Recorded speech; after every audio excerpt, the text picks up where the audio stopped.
السلام علیکم، آپ دیکھ رہے ہیں ماہنامہ انسانیت اور میں ہوں آپ کی میزبان مبشرہ۔ چلتے ہیں آج کی قسط کی جانب جو ہمیں بھیجی ہے فائزہ تسنیم نے، جن کا تعلق ہے ترنول اسلام آباد سے۔ حسد کی آگ پہلی قسط۔ یہ رمضان المبارک 2014 کی بات ہے جب منجلے بھیا کی شادی کی تاریخ پکی ہو گئی تھی۔ ہمارا سارا گھرانہ بہت خوش تھا۔ بڑی باجی کے بچوں کی چھٹیاں تھیں تو وہ شادی کی تیاریاں کروانے رمضان میں ہی آ چکی تھی۔ 27 رمضان المبارک کو بھیا کا نکاح ہوا، انہیں تہ پایا تھا۔ بھانجے بھانجیاں بھی بہت خوش تھے کیونکہ بڑے بھائی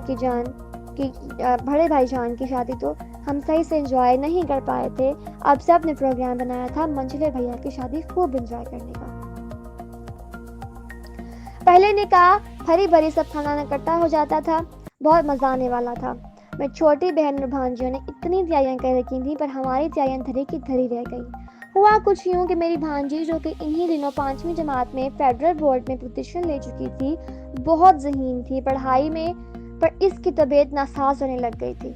رزلٹ کے بعد صحیح وہ بیڈ پر سے اٹھ نہیں سکتی تھی، پر ماموں کی شادی کا سن کر بہت خوش ہوئی اور کچھ دنوں کے لیے گاؤں کی ہوا نے اثر کیا کہ وہ تھوڑی چلنے پھرنے لگ گئی۔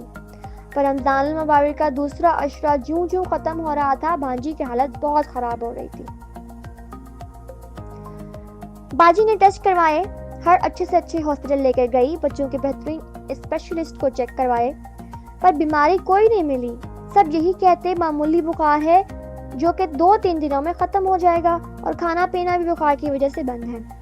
پر وہ تو پورا رمضان کچھ نہیں کھا رہی تھی۔ وہ بھانجی جو سب کے منع کرنے کے باوجود سارے روزے رکھتی تھی، اس بار روزے تو دور کی بات، گرمی میں کمبل لپیٹ کر بیڈ پر ہی پڑی رہتی۔ سبھی پریشان تھے، جیسے جیسے بھیا کی شادی کے دن قریب آتے جا رہے تھے، بھانجی کی حالت اور بھی خراب ہوتی جا رہی تھی۔ اور ایک وقت ایسا آیا کہ بھانجی بالکل سانس بند کر گئی، سب نے کلمہ پڑھ لیا۔ بھائی اسے گود میں اٹھا کر ہاسپٹل بھاگے، پر گاؤں میں ایک ہی ہاسپٹل ہے جس کا ڈاکٹر شام سے پہلے ہی اپنے شہر واپس چلا جاتا ہے۔ اب بھائی اسے ایک کلینک پر لے گئے، وہاں باقی کا نہیں پتا کیسے اس کی سانس بحال ہوئی، پر یہ پتا ہے کہ اس دن کے بعد بھانجی کو روز 1-2 ٹرپ لگنا شروع ہو گئی۔ کھاتی تو وہ تھی کچھ نہیں، بس انہی ٹرپوں پر زندہ تھی۔ گھر میں شادی کی تیاریاں کیسے کریں، وہاں ایک لاش پڑی ہوئی جس پر روز آنسو بہاتے تھے۔ ادھر شادی کی تیاریاں بھی لازمی تھیں۔ شادی کا تو کوئی پتہ نہیں، بس گھر میں ہر روز جیسے ماتم ہوتا، بھانجی کا سانس بند ہونا شروع ہو جاتا۔ ایک تو یہ ڈر کہ اس کی دادی چاچو کہیں گے بچی کو لے جا کر مار دیا، دوسرا اتنی پیاری بھانجی کی جان کا ٹوٹا ہماری سب کی لاڈلی زندگی اور موت کے درمیان چھول رہی ہو۔ لوگوں کی باتوں کی الگ ٹینشن، جو اپنا غم تھا وہ سب سے بڑا تھا۔ اسی پریشانی میں جس کو شادی کی دعوت دینے جاؤ وہی کہتا ہم تو ناراض ہیں، گھر سے کوئی بڑا کیوں نہیں آیا، یا خدا ہم جائیں تو جائیں کہاں، کریں تو کریں کیا۔ ایک تو بھانجی کا دکھ، اوپر سے لوگوں کی ٹینشن، ساتھ ہی شادی کی تیاریاں، ساتھ رمضان، ہم سب تو چکرا کر رہ گئے۔ جس پر گزر چکی ہے وہ ہماری پریشانی کا بخوبی اندازہ لگا سکتا ہے۔ دن میں تھوڑی دیر بھانجی گھر ہوتی، اسی ٹائم اسے اٹھا کر ہاسپٹل لے کے جانا پڑتا۔ اب یہی ٹینشن چل رہی تھی کہ نکاح کا دن پہنچ آیا۔ اس دن اللہ نے کرم کیا، بھانجی کی حالت کچھ بہتر تھی، گاڑیاں تیار کھڑی تھیں۔ کہ یہ سن کر سب کے ہوش اڑ گئے کہ پھپھو اور چھوٹی چاچی ناراض ہیں، وہ نکاح میں شامل نہیں ہوں گی۔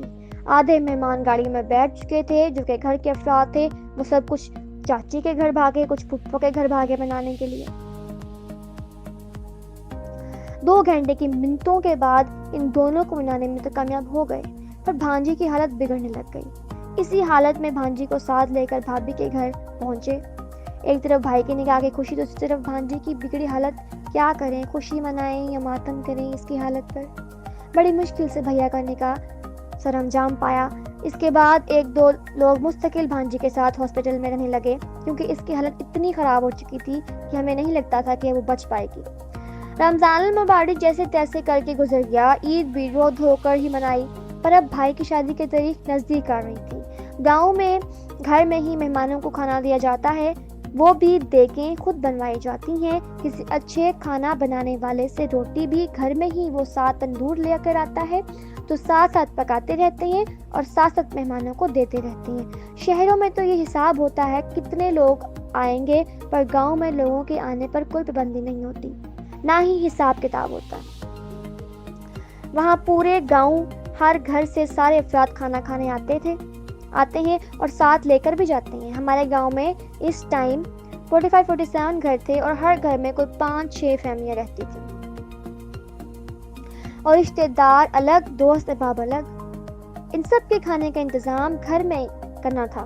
سامان لانا، مہمانوں کے بیٹھنے کے لیے جگہ کا بندوبست کرنا بہت ہی مشکل ہو رہا تھا یہ سب، کیونکہ اب شادی میں کوئی مزہ نہیں رہا تھا۔ پہلے بھی شادی میں کوئی ڈھول تماشا نہیں ہوتا تھا، بس تھوڑا سا ہنسی مذاق ہو جاتا تھا، پر اب سب کے چہرے اترے ہوئے شادی کی تیاریاں میں مصروف تھے اور کوئی ہاسپٹل کے چکر لگا رہا تھا۔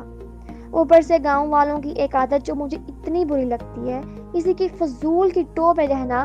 اب اور بات جو سچ ہوا اس کا پتہ تو ہے نہیں، کیا ہوگا وہ ساری خبر ایک گاؤں میں ہی نہیں بلکہ 4 گاؤں میں پھیلانی ہوتی ہے، اور وہی کر رہے تھے ہمارے گاؤں والے بھی۔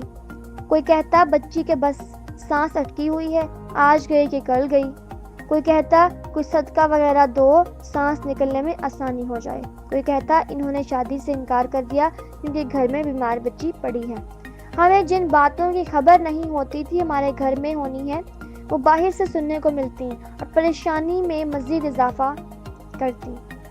اگلی کی قسط اگلے شمارہ میں ضرور آپ کو پیش خدمت سنائی جائے گی۔ تو دوستو، یہ تھا ہمارا آج کا سیگمنٹ۔ امید کرتی ہوں آپ کو ہمارا سیگمنٹ پسند آیا ہوگا۔